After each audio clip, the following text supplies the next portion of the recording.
Hi guys! For today's video, gagawa po ako ng hanging soil ball.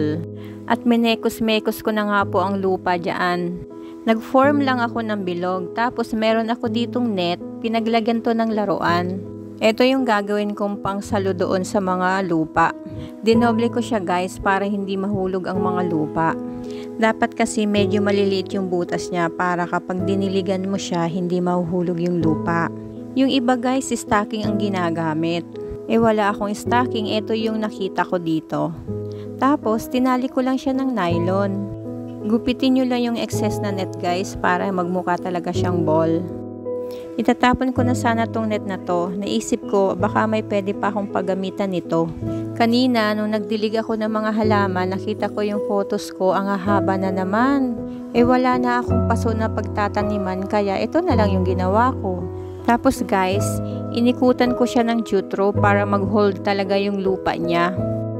Pasensya na kayo guys sa kamay ko ha, puro lupa yan. Kapag nagdudot-dot ako ng mga halaman ko, ayaw ko nang nagga-gloves. Hindi rin naman po ako maselan. Depende lang sa sitwasyon, char.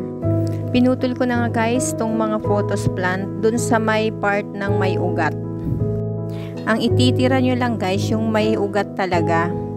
Tapos, binutasan ko siya dyan. Sinuksok ko na nga yung photos. Suksok lang ng suksok hanggat may madukot. Tumatawa, kasabihan naman talaga yun. At ayan na nga guys.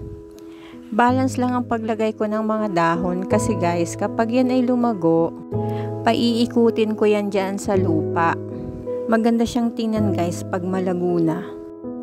Tapos na po. Wow!